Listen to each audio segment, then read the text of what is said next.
Assalamu alaikum warahmatullahi wabarakatuh. Human beings, today the topic is health and humanity. Health and humanity, as well as the environment. Traditionally, we've been discussing a lot of things, and what we've been discussing did not involve major information regarding the human being, the human creation. Creations known as human beings. When we speak of creation known as human beings, we put them in an order, which is whereby if a female creation is a woman, and the male creation is a man. And these are what we call human beings, creations which are able to articulate a percentage of reasoning, what you would call a percentage, a very little percentage of reasoning accountability, whereby a child at the age of 3 can say, mommy, but that applies to things like chicken.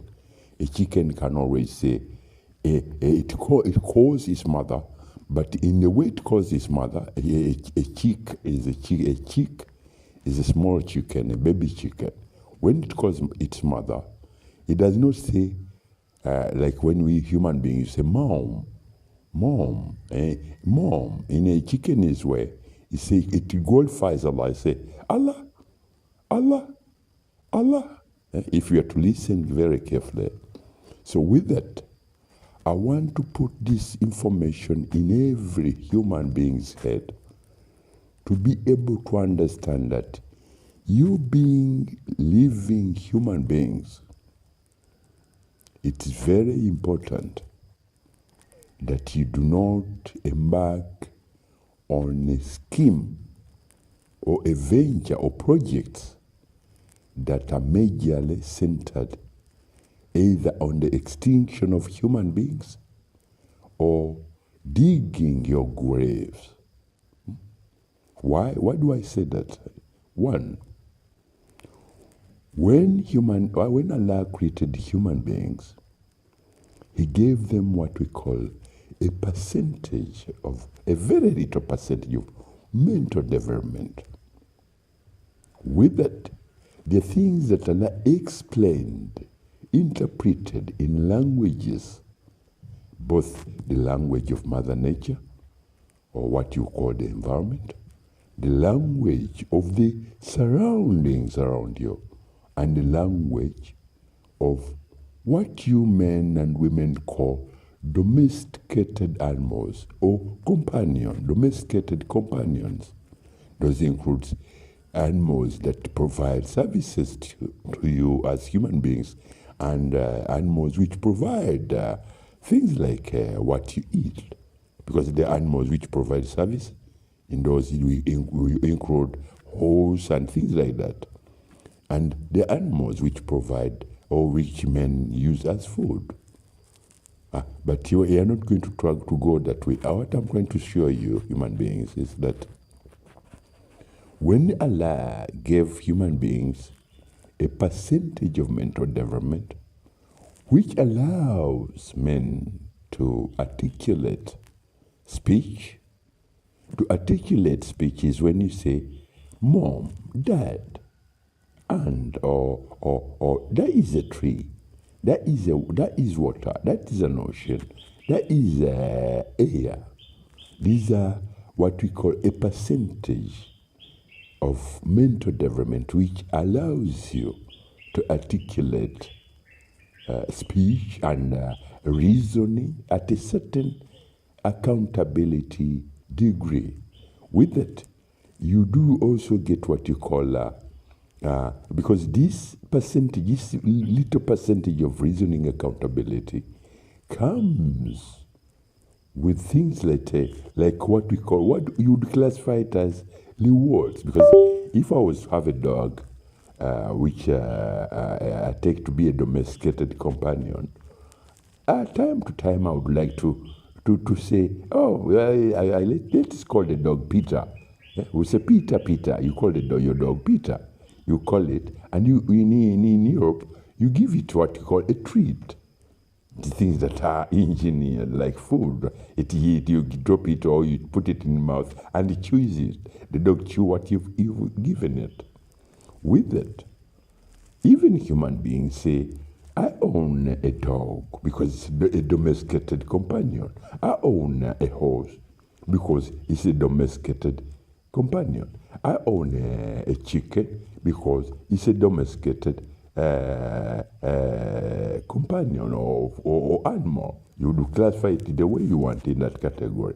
But with that, if you are to own a horse, that horse, you as human beings, you do not provide the water it drinks, and you do not provide what you call the grass. So you did not create the grass that it eats, and you did not create the water that it drinks, and you did not create the air that it breathes. So it's an independent living being living in the community of Muslims, in a community of society or communities of Muslims, because every other creation, living creation on planet Earth, its religion is Islam. Every other living creation that lives, that has a spark of life in its whatever, is the religion Islam. Because that is so because the air that is that gives these living creations what you call life, or which supports these living creations as a complementary sustenance or a complementary application to life. Air is the religion of the air is Islam. And none of you as human beings can say, oh, we can, we will not go into that direction.